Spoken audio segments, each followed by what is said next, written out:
Bonjour, bienvenue dans un nouvel épisode de Rencontres autour de la littérature jeunesse africaine. Aujourd'hui, nous avons le plaisir de recevoir Sylvie.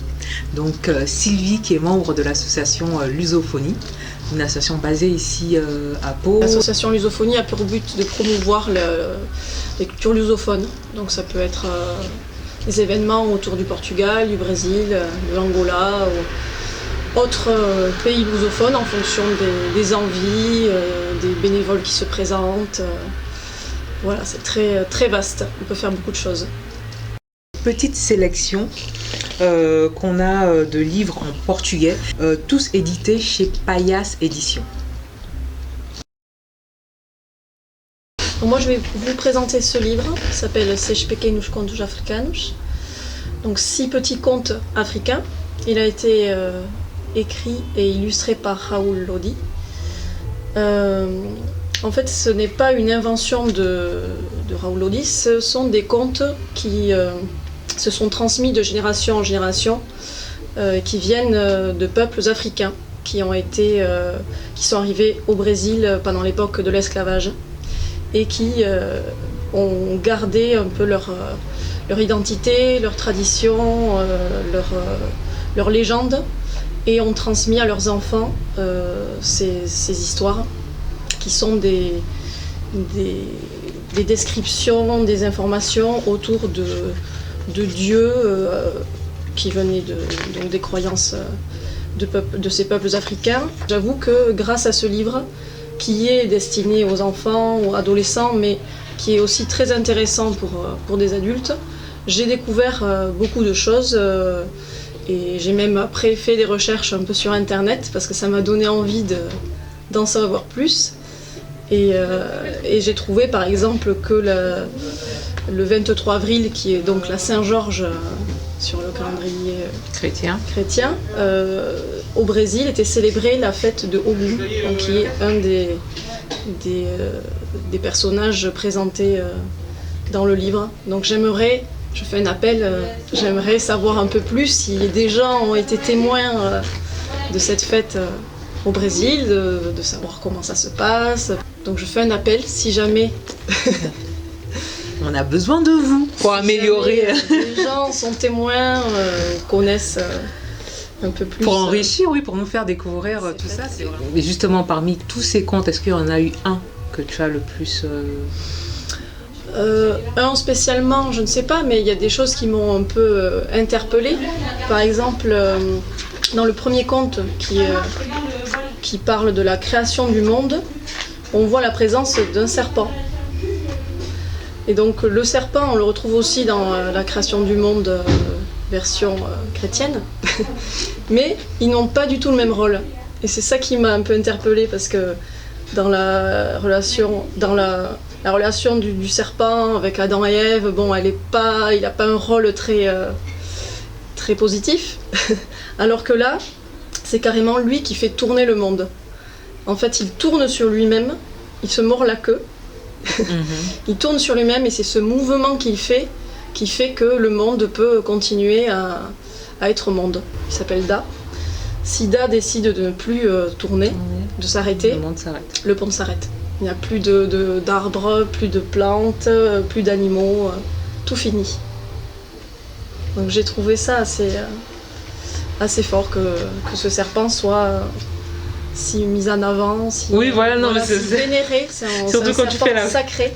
Quand tu fais le rapprochement avec le christianisme où là, le serpent aussi est là à l'origine, il existait à l'origine, mais pour tenter, alors que là c'est grâce à lui. Mais d'une certaine manière, quand on dit le bien ne peut pas exister sans le mal, et quand on voit ce serpent qui, sans son action, en fait, le monde ne tournerait pas. Bon. Ouais.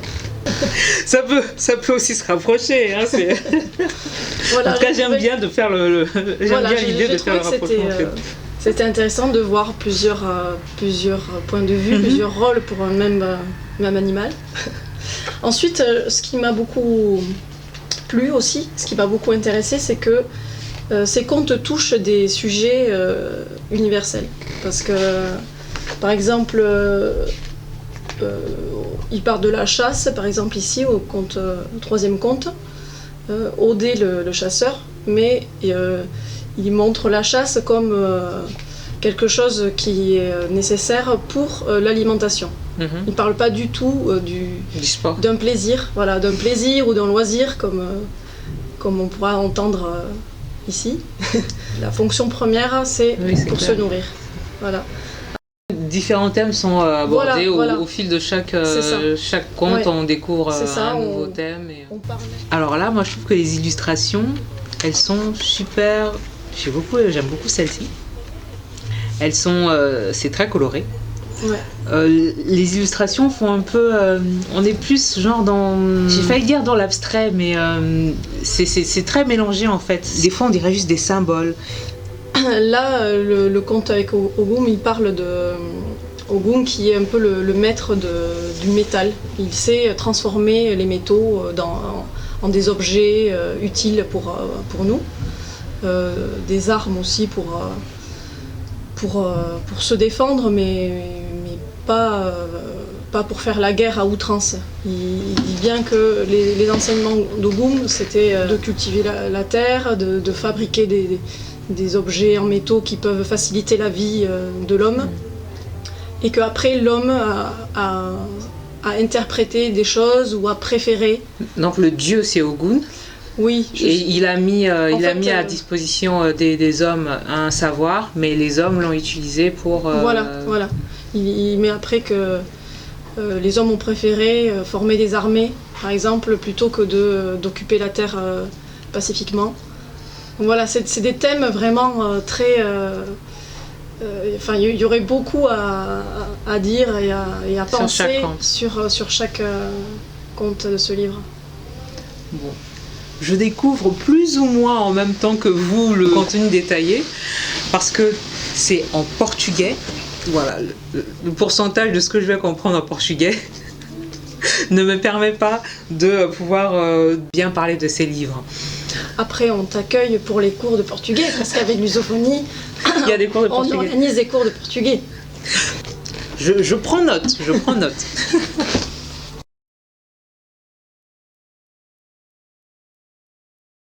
Alors moi, je vais vous présenter Quando a esclava Esperanza Garcia escreveu uma carta. Quand l'esclave Esperanza Garcia écrivit une carte, oui, une lettre, on dirait plutôt. Une lettre. Voilà, donc c'est de Sonia Rosa et illustré par Luciana Giustiniani Is. Alors c'est donc cette histoire nous raconte en fait comment une esclave, donc qui des suites de plusieurs maltraitances, décide d'écrire au gouverneur de la ville, dans l'espoir donc d'un meilleur traitement grâce à son intervention. Et malheureusement, l'histoire ne nous dit pas comment ça finit, si elle a eu une réponse, si elle a même survécu à ces conditions de vie, on ne sait pas malheureusement. J'ai lu la version française il y a quelques années. Quand on imagine que c'est une esclave qui raconte ce qui lui est arrivé, elle a grandi apparemment chez les jésuites, donc en milieu religieux, et elle a été alphabétisée. Et elle est donc en mesure de s'exprimer à l'écrit, et voilà, et c'est à l'écrit qu'elle dénonce sa situation. Et moi, ça m'a touchée de découvrir les conditions de vie d'un esclave, mais via le discours d'un esclave. C'est l'esclave lui-même qui le raconte, c'est à l'écrit, c'est vraiment, on a la trace de cette lettre. C'est ce qui rend cette histoire d'autant plus touchante en fait.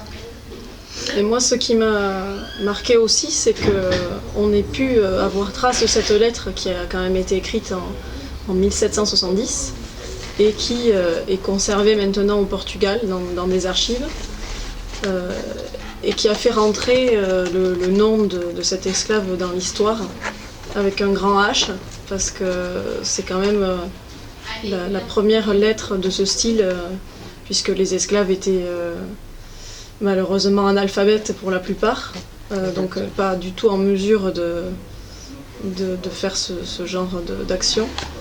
Et c'est quelque chose qui est donc basé sur des faits réels. Et dans le livre, on voit que ça l'a aidé, même si peut-être que ça n'a pas révolutionné sa vie, mais ça l'a aidé à avoir fait cette action, à attendre, à avoir un espoir dans l'attente d'une réponse, dans l'attente d'amélioration de sa condition. À la fin du livre, il y a justement la partie fait historique où on nous explique, on nous montre ce qui est les faits concrets en fait. La lettre apparemment est datée du 6 septembre 1770 et après ils ont décrété que ce jour-là, le 6 septembre, serait le jour de la conscience noire dans la région du Brésil où elle vivait. Où elle était. Je trouve que le livre est très bien fait.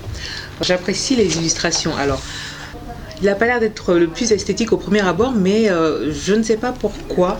En ce qui me concerne, je ne saurais même pas dire si c'est l'histoire qui magnifie les illustrations ou si ce sont les illustrations qui magnifient le sujet en fait. Même le personnage de Esperanza Garcia, la façon dont elle est représentée.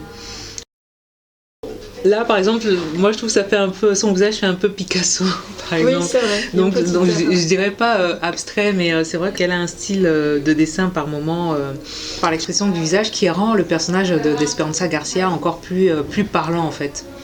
Dans ses émotions, dans tout ce qu'elle vit, les illustrations sont à la fois joliment parlantes et criamment parlant, je dirais. Il y a vraiment une harmonie entre le texte et l'image. Franchement, je trouve que le travail de ces deux auteurs, Sonia Rosa et Luciana Giustini's, va très bien ensemble pour cette œuvre. Et moi j'ai beaucoup aimé, oui, j'ai trouvé que c'était très coloré. On a l'impression d'être dans ces paysages qui sont lointains pour ma part. Non mais c'est vrai. Pour moi, c'est un livre vraiment à faire lire à partir de 9 ans. L'émission est vraiment là pour vous faire connaître aussi, pour vous faire savoir ce qu'il y a, pour vous donner envie, pour vous donner la curiosité. Et pour moi, là, c'est un patrimoine. Là, il y a un patrimoine, c'est un patrimoine afro-brésilien qui vous est apporté là. C'est en portugais, mais les efforts vont être faits pour vous le proposer aussi en français et vraiment vous donner la possibilité d'avoir un choix, un joli choix dans ce que vous pouvez lire, que ce soit avec la médiathèque de l'Association pour une meilleure Afrique ou les autres médiathèques, que vous ayez aussi accès à ces livres-là. Non, moi je trouve que c'est une belle découverte, que je suis très contente que tu aies contacté l'association pour ce projet, parce que je ne connaissais pas du tout l'existence de tout cela et ça m'a fait plaisir de découvrir tous ces livres très, très enrichissants. En tout cas, merci aussi à toi Sylvie donc, d'avoir répondu présent et d'avoir apprécié, donc pouvoir nous aider à mettre en valeur ces livres. Donc merci à toi Sylvie. Et là, on va se quitter parce que c'est la fin de notre épisode, en espérant que, comme nous, vous avez apprécié découvrir 6 pequeños contos africanos. Je suis nulle en portugais. Et quando a escrava Esperanza Garcia escreveu uma carta. Donc, merci Sylvie. Et à vous, nous vous disons au revoir. À bientôt. Até breve. Comment? Até breve. Até breve. À bientôt. À bientôt. Até logo. En portugais? Oui. D'accord. Et en bernet? Aleu. Aleu. On dit adieu. Adieu. Ouais. Adieu. Adieu chat.